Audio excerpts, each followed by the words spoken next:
पर मौजूद जनाब इमारत शरिया के सदर और जनाब फैसल रहमानी साहब, तमाम उलेमा इकराम, हमारे तमाम सियासी जमातों से अलग अलग लोग आए हुए हैं, तमाम मेरे साथियों, दोस्तों, बड़ा संजीदा मुद्दा है। इसके ऊपर ये जो आप से एक बात कहना चाहता हूं कि इतना संजीदा मुद्दा है कि 1947 के बाद ये सबसे बड़ा मसला मुसलमानों का हमारे सामने खड़ा हो गया है। हम जॉइंट पार्लियामेंट्री कमेटी के अंदर थे, हमें पता है एक बहुत बड़ी साजिश के तहत इतने बड़े मसले के ऊपर आए हो, 2 मिनट प्यासे नहीं रह सकते? अरे 2 मिनट रुको, सुनो बात। ये लोग हमारी जमीनें छीनना चाहते हैं, ये मसाजिद को खत्म करना चाहते हैं, खानकाहों को खत्म करना चाहते हैं। एक मुनज़्ज़म साजिश के तहत आरएसएस की उस विचारधारा को, उस आइडियोलॉजी को लागू करना चाहते हैं जिस आइडियोलॉजी के अंदर नाउज़ुबिल्लाह ये कुरान को बदलने की भी बातें करने की बात करते हैं। आप लोगों को इस बात को समझना होगा कि जमहूरियत के निजाम के अंदर ताकत अगर कहीं से आती है, वो ताकत आती है वोट से, और जब वोट का नंबर आता है तो वोट के नंबर के ऊपर ऐसे ऐसे लोग चोला पहन करके आते हैं, ऐसे चोला पहन करके आ जाते हैं जो देखने में आपके हमदर्द लगते हैं, लेकिन वो सबसे बड़े शातिर और सबसे बड़े दुश्मन आपके निकलते हैं। इस सूबे के मुख्यमंत्री को, आंध्रा के मुख्यमंत्री को आप लोगों ने इस नीयत के साथ वोट दे करके मुख्यमंत्री बना दिया था कि ये हमारे हुकूक की बात करेगा, हमारे हक की लड़ाई के अंदर हमारा साथ देने का काम करेगा। जॉइंट पार्लियामेंट्री कमेटी में इनके मेंबर पार्लियामेंट से जब भी हमारी बात होती थी, तभी वो ये कहते थे कि हम हर सूरत में इस बिल के खिलाफ रहने का काम करेंगे।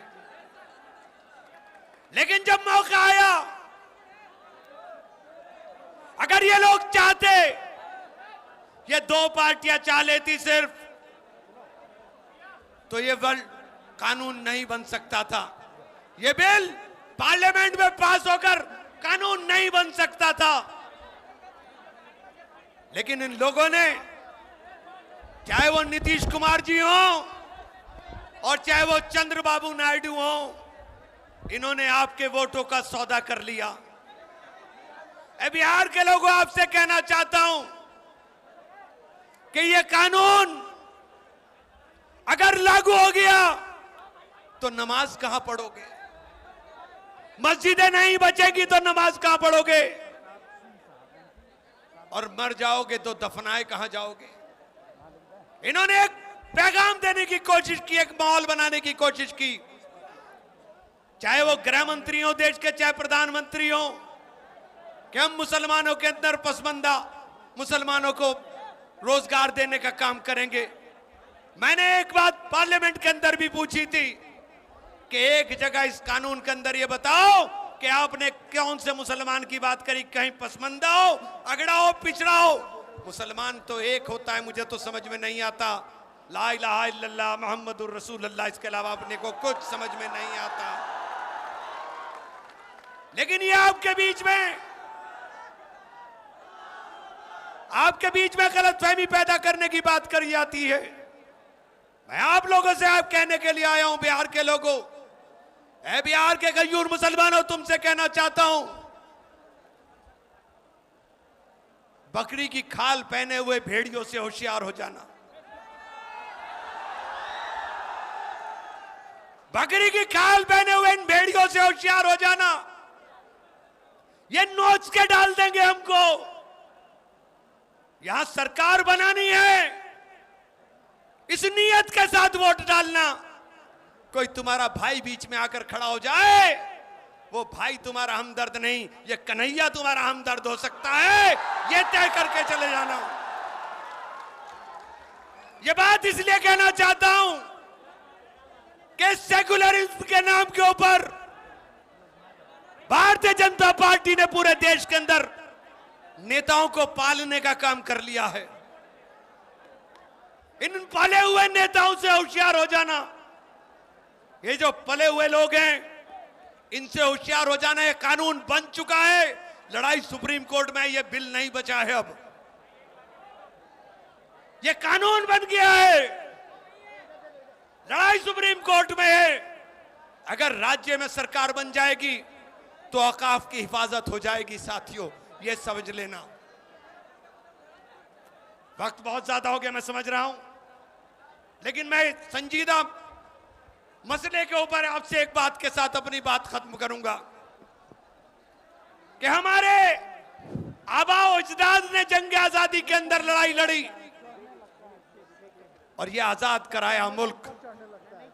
इस उम्मीद के साथ आजाद कराया था कि आने वाली नस्लें इस मुल्क के अंदर मोहब्बत के साथ रहने का काम करेंगी। आज हमसे वो सर्टिफिकेट मांगते हैं जिस विचारधारा के लोगों ने इंजेक्शन से भी खून इसके अंदर देने का काम नहीं किया है। वो नफरतें बांटना चाहते हैं, हम मोहब्बत की बात करना चाहते हैं।